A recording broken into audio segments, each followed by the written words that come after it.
Hey, hello, welcome back, everybody. I'm hoping that you are okay, and I'm hoping that you're learning a lot. You're trying to be a sponge. A sponge is, you have to squeeze it, and then it soaks up a lot of the water, and that's what you're doing, I'm hoping. You're being a lot more active on your part to make yourself a learning machine. So that's very good to have, right? You will find out it explores and does things for you throughout life. And, a little bit of learning of every little thing helps you kind of be in a well-rounded group. Um, Sometimes when you're at a party or you're a guest somewhere or a gathering and you kind of sit with somebody, you start talking, and they're talking about something that you've had a little bit of experience with or you've heard about, they will like you more because you've had a little bit of input there too, and you know what they're talking about. So there you go. So I have an interesting book today. It's called The Catalyst, and it's how to change anyone's mind. And it's by Johann Berger. And he's written many other books about this, and a little bit about this author. He is a marketing professor at Wharton School at the University of Pennsylvania, and he's wrote many books on invincible intelligence and contagious. Have you ever heard of those before? He is world-renowned expert on behavioral change, social influences, word of mouth, and why products, ideas, and behaviors catch on. And so he's been a consultant for Nike and Google. So that'd be kind of interesting. And Apple. So very interesting. So I guess he's had a lot of good classes and maybe in psychology and stuff like that too. But anyway, if you think about a catalyst, the book's called The Catalyst. And before we go any further, what is a catalyst? Well, a catalyst, if you think about this, if you take I don't have something to show you. If you take a glass of water and you take a glass of, just say, olive oil, some oil you cook with, right? Or let's say oil from your car, whatever. So you have a glass of water and a glass of oil, and you put them in another glass, or you put the water with the oil. So you dump them together. So you have one big container of oil and water. They're not going to mix well. They're not going to mix well, right? Because I think one is less dense. And so how do you make them mix? Well, you put a little bit of of soap. You're going to rinse your, like Dawn dish soap or something like that, right? And you put that in, and then what happens? Well, they start to mix. The water and the oil start to mix. And so what happened with that? And what made that happen? Well, that was the soap. That was the Dawn, that the soap that you put in there. That's the catalyst. That made that happen. And so this is kind of what's going on with this book here. This book is a 2020, by the way. It's a pretty lengthy book. Um, it took me a little while to read this book because there's a lot of good stuff in this book, and it's really just a way of he kind of describes inertia as kind of describes a catalyst as like inertia. And in physics, if you know anything about Newton's laws of motion, he has three laws, right? One is the law of inertia, which if something that is moved continuously moves without being disrupted, right? Second one is force is equal mass times acceleration. And the third one, every action has an opposite reaction. So the first one is law of inertia. And he says that everyone has something they want to change about themselves. And employees, people that work, you work with, you're an employee. If you work at a place, you want to change maybe your boss's perspective, and leaders want to change the organization. And so when you're an employee, maybe you want to change the boss's perspective on how you are working and what's going on in your head. a leader does that too with the organization. They have a vision. They want to lead that organization, so they have to change people's minds too to follow. They don't just wake up one day and says, "I'm going to change everything." I guess if you have a small business, you might. I don't know, but things change at a slow pace though, and so it's like going back to Isaac Newton. Isaac Newton's famously noted that an object in motion tends to stay in motion, while an object at rest stays at rest. And so that's kind of what reality is like, right? What we do in life is that if you want something to change, you got to get moving. You got to get moving. And it's like a little more force gets people to move. Force needs to get people to be moved a little bit. Sometimes people need to be pushed. Sometimes we need to be pulled. And that's okay. And that's just part of life. And so in the book, he talks about something like this. We have these roadblocks, these roadblocks that keep us in our way. And it's kind of like, we have this is a thing for the hand, for carpal tunnel. And so you have this little roadblock in the way, and sometimes you can't go past this thing. You can't go past this, and it stops us from doing or moving on. And you need something to push you towards that, to make you kind of go around that. And that's kind of what he's talking about, is that he's really thinking that, how can we overcome this obstacle in life? How can we get the action behind it? And how can we move that barrier to get what we seek in life? And that's always hard. It takes a lot of motivation. And so that's what this book is about. And he kind of goes down to like a hostage negotiator. If you don't know what a hostage negotiator is, it's like when somebody is, taken hostage, right, in a place, and you hire a hostage negotiator, like a cop or a detective, a advanced detective. He goes in there and he talks the person down. So let's say if I wanted to go jump off a bridge, and a hostage or a negotiator will come up and says, what's going on, man? Why are you gonna jump here? And what he's talking about is that they don't push any harder than they have to. They want to identify what the cause is, or what's really happening, so they can remove the barrier for what you get the idea of jumping. So that's kind of what's going on. That's how he describes that a little bit. That's his catalyst.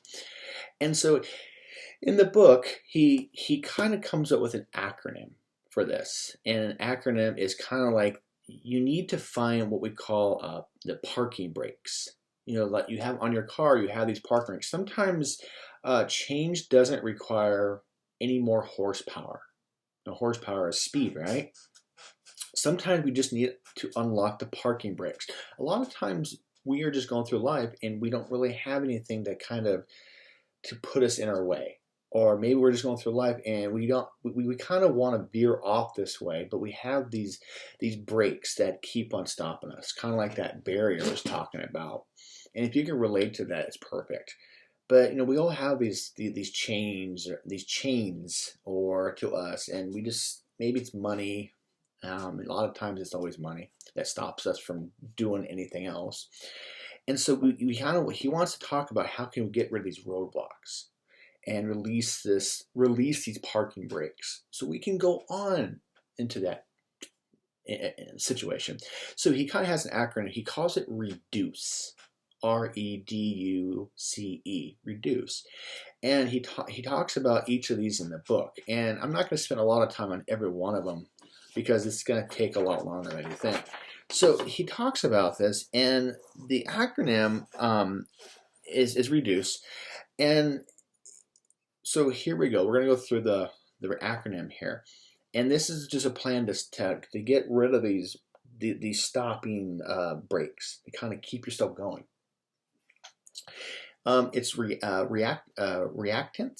Reactance is the first one. Reactance. And reactance is like an unpleasant state that occurs when people feel their freedom is in a loss. So sometimes, freedom is a very big thing for people. And maybe you're just stuck in job, or you're stuck at some kind of stuff in life and you're trying to break it out or something like that. And I guess I don't want to think too negatively, but maybe you just want to improve your life and you just want the freedom to do that. Maybe you just need more money. And so you kind of, people need that freedom in an autonomy, right? Autonomy to move on, to make a life choice. And so people like to feel that they have control over their choices and actions. And this kind of reduces this reactance, this first letter in the reduce. And it's kind of like you're trying to remove that barrier a little bit. And it's like you're trying to remove that restriction. And so that's kind of what's going on. And you're trying to kind of provide some kind of structure. These are kind of really hard to kind of go over a little bit. This is kind of how I got through it, because there's a lot of information in this book. So I'm kind of sorry to butcher this a little bit, but the idea is there. I'm hoping that you're seeing that.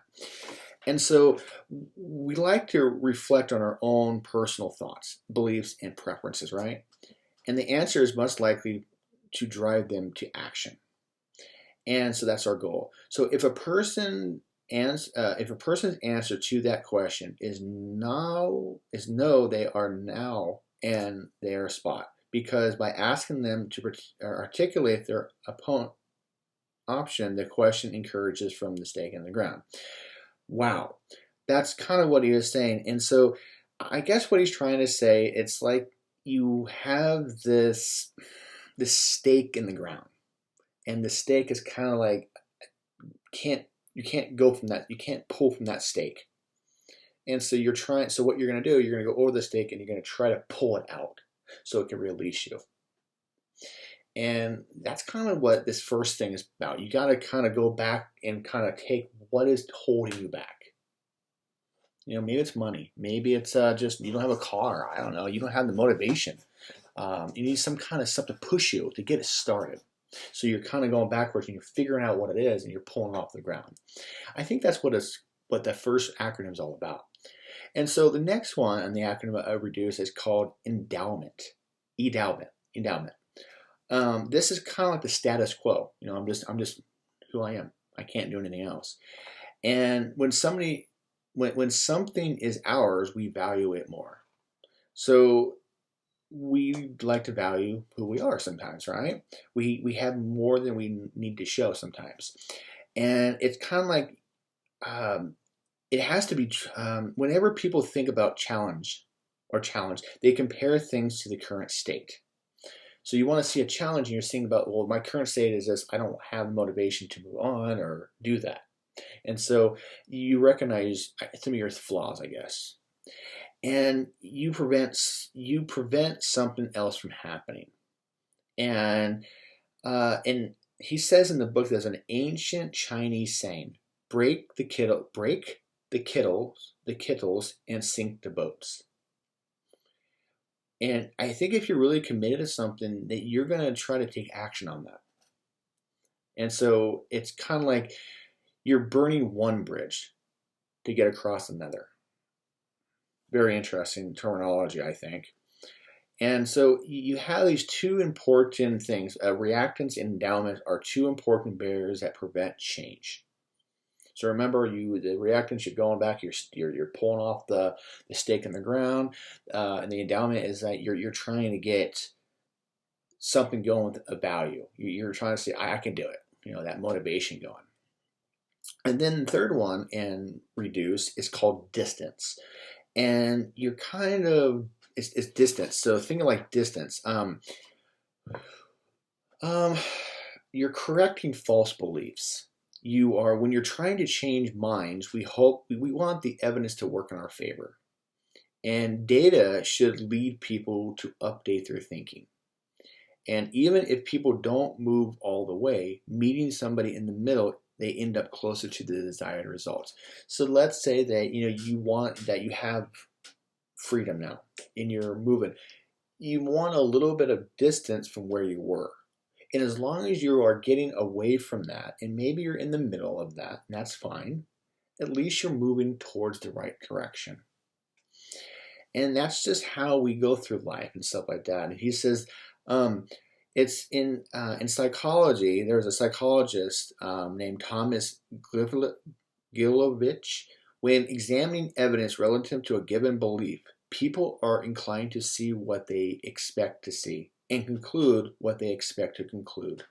So I think if you have a belief that I can do this, I can go on. I have the encouragement, the freedom, the money. I'm going to do it now. I believe that I can do this. You're going to believe that you now can have that conclusion. And it's just, you have to kind of find the movable middle. But you also have to ask for help too sometimes. And so you're feeling, people have to be willing to change. They have to be willing to listen to. And so you have to listen to yourself, I think. That's what he's saying. In order for you to change, you have to listen to yourself. What do you want to do? And that's really it. You have to kind of step on each of those stepping stones. You have stepping stones that you are stepping on, each and gradually getting to the end of what you want to do or change about yourself. And we have these roadblocks in our way sometimes that we need to get over a lot. And that's really hard for people. Money is an option, is a roadblock for a lot of people. And I think money can be dealt with getting another job or getting a better pay. And I know in our society, it's a little hard to do that, but it can do it, man. Money can be earned. Money can be earned. That's all it is. Money is in-demand resources. It's scarcity in-demand resource. It's a resource. Money is a resource. Money is also scarcity. People think that they can't get a lot of money, and so it's a scarcity. It means some value of something. And then in demand is that the money is to help you to do something with it. And so it can happen. And so the next one is called uncertainty, and that's the part of the reduce acronym. In uncertainty, we go through life uncertain of things are going to happen, and sometimes that's okay, but you don't let it drag you down. And it's kind of like people are actually risk seeking. People are more riskier than others, and it takes a lot of ego. It takes a lot of brilliance, and sometimes luck. And we do that as consumers. As people, we have uncertainty about, what's the price of food going to be the next year, or the living expenses, or the price of living, what's going to be. And sometimes we get really scared of that because we think it's going to be bad. But we have this consumer behavior, is that when something is kind of going out, we tend to go buy it more. So it's like when COVID happened, people were desperate need of toilet paper for some people, some reason. So people got this consumer mentality that says, well, if toilet paper is going to be gone, or people are buying toilet paper, I had to go out and buy toilet paper. It's that scarcity mindset or uncertainty. It's like, well, what if toilet paper runs out? So you have this kind of like the scare tactic or something like that, or you want to call it, but we all are uncertain about life a lot of times. And when you're going from that other goal in life, it's very uncertain where you're going to go. But as long as you're on the right path, and you know that you're on the right path, and you believe that you can, I think you're going to get there. You just got to try hard. And the last two, which is kind of in the same, it's collaboration evidence. So this is reduce the two names after that are collaborating evidence. And this is, like the pebbles and boulders. There's a pebble and a boulder, right? And people kind of look at, you're doing little things. Little things add up to something big. You can move little pebbles, but you can't always move big boulders. But after a time, you can move that boulder as the pebbles build up to be that boulder. Yeah, I know. And so that comes with your perspective on what you're going to do. And so, how much weight or proof you need to depends on how heavy the thing is and you want to move. If you want to get bigger and go to the gym, you got to keep persistently working, and then eventually those little pebbles or every workout that you're doing for every single day builds up so you can push that boulder. So if you're trying to get a new job, you are going to do it. You just keep persisting at it. I know that sometimes it's a lot easier said than done. I totally understand that. But it's just, you got to put things in perspective. And it's kind of like, are you a sprinkler or are you a hose? He uses his metaphor in this book. He uses called a sprinkler versus a hose. And he says that sprinklers spread water in a broad coverage related to quickly. There's no deep coverage. So if you're a sprinkler, you're just spraying everywhere. You're spraying everywhere, but you're so broad, but you don't really soak into the ground. You're just going all over the place. But if you're a fire hose, if you know what a fire hose is, they're more concentrated. You're more concentrated. So a lot of people's views of themselves and around the world, they're sprinklers. They're going too broadly. But he wants you be a fire hose and go into what we call a little bit more focused, more concentrated.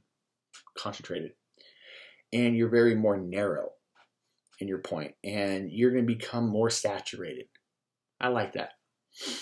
And so that's just conventional wisdom says that the sprinkler strategy is better. Conventional wisdom says that the sprinkler is better. Now, conventional wisdom is like what we use every day. So do you think that being more broad is going to help you more rather than more focused? I guess you have to understand who you're trying to go to, who you're trying to change. Are you trying to change yourself? Are you trying to change a family members? And that's really hard. Maybe you're a manager at a place and you're trying to change just a little bit of your department. You're not trying to change the whole place. You're just trying to change your department. Maybe a leader wants to change the whole organization, so they have a vision, and then they're going to be more like a sprinkler. They're going to just throw ideas out there and see what sticks. And so, I don't know. I guess he says to know your audience.